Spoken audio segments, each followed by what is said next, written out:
सावन का महीना भगवान शिव को अति प्रिय है। कहते हैं जो भी मनुष्य सावन के सोमवार व्रत रखकर भगवान शिव की उपासना करता है, भगवान शिव उसकी हर इच्छा पूरी करते हैं। यही वजह है सावन के महीने में शिव भक्त ज्योतिर्लिंगों के दर्शन करने जाते हैं।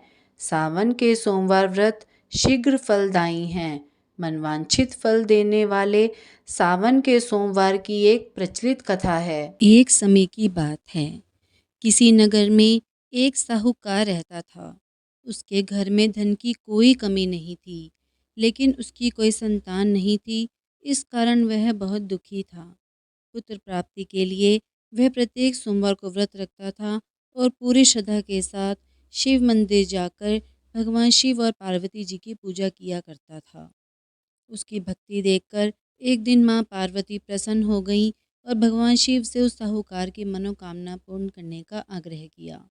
पार्वती जी की इच्छा सुनकर भगवान शिव ने कहा कि हे पार्वती, इस संसार में हर प्राणी को उसके कर्मों का फल मिलता है और जिसके भाग्य में जो हो उसे भोगना ही पड़ता है।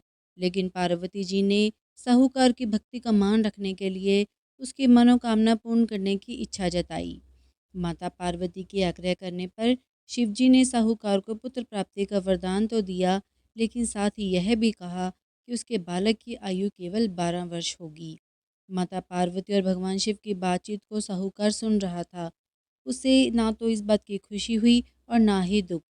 वह पहले की भांति शिवजी की पूजा करता रहा। कुछ समय के बाद साहूकार के घर एक पुत्र का जन्म हुआ। जब वह बालक 11 वर्ष का हुआ तो उसे पढ़ने के लिए काशी भेज दिया गया। साहूकार ने पुत्र के मामा को बुलाकर उसे बहुत सारा धन दिया और कहा कि तुम इस बालक को काशी विद्या प्राप्ति के लिए ले जाओ और मार्ग में यज्ञ कराते जाना। जहाँ भी यज्ञ कराओ वहाँ ब्राह्मणों को भोजन कराते और दक्षिणा देते हुए जाना। दोनों मामा भांजे इसी तरह यज्ञ कराते और ब्राह्मणों को दान दक्षिणा देते काशी की ओर चल पड़े। रास्ते में एक नगर पड़ा, जहाँ नगर के राजा की कन्या का विवाह था। लेकिन जिस राजकुमार से उसका विवाह होने वाला था वह एक आंख से काना था। राजकुमार के पिता ने अपने पुत्र के काना होने की बात को छुपाने के लिए एक चाल सोची। साहूकार के पुत्र को देखकर उसके मन में विचार आया। उसने सोचा क्यों न इस लड़के को दूल्हा बनाकर राजकुमारी से विवाह करा दूं। विवाह के बाद इसको धन देकर विदा कर दूंगा और राजकुमारी को अपने नगर ले जाऊंगा। लड़के को दूल्हे के वस्त्र पहनाकर राजकुमारी से विवाह करा दिया गया। लेकिन साहूकार का पुत्र ईमानदार था। उसे यह बात न्याय संगत नहीं लगी।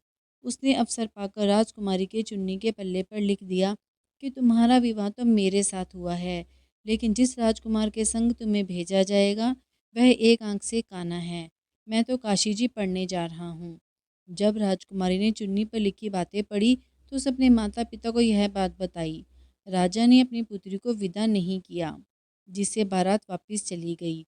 दूसरी ओर साहूकार का लड़का और उसका मामा काशी पहुँचे। वहाँ जाकर उन्होंने यज्ञ किया।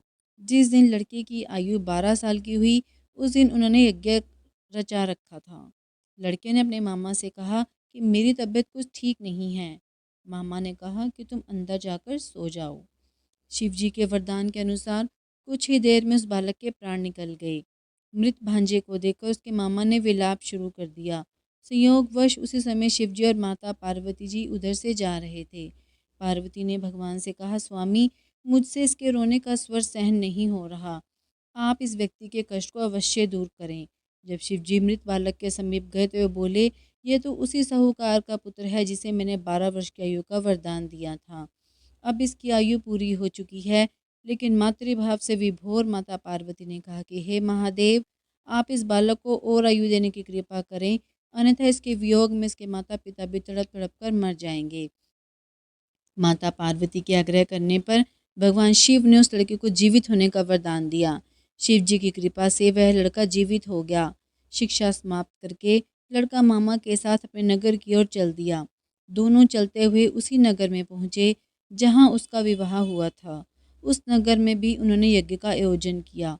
उस लड़के के ससुर ने उन्हें पहचान लिया और महल में ले जाकर उसकी खातिरदारी की और अपनी पुत्री को विदा किया। इधर साहूकार और उसकी पत्नी भूखे प्यासे रहकर बेटे की प्रतीक्षा कर रहे थे। उन्होंने प्रण कर रखा था कि यदि उन्हें अपने बेटे की मृत्यु का समाचार मिला तो वह भी प्राण त्याग देंगे, परंतु अपने बेटे के जीवित होने का समाचार पाकर वह बहुत प्रसन्न हुए। उसी रात भगवान शिव ने व्यापारी के स्वप्न में आकर कहा, मैंने तेरे सोमवार के व्रत करने और व्रत कथा सुनने से प्रसन्न होकर तेरे पुत्र को लंबी आयु प्रदान की है। इसी प्रकार जो कोई सोमवार व्रत को करता है, यह कथा सुनता और पढ़ता है, उसके सभी दुख दूर होते हैं और समस्त मनोकामनाएं पूर्ण होती हैं।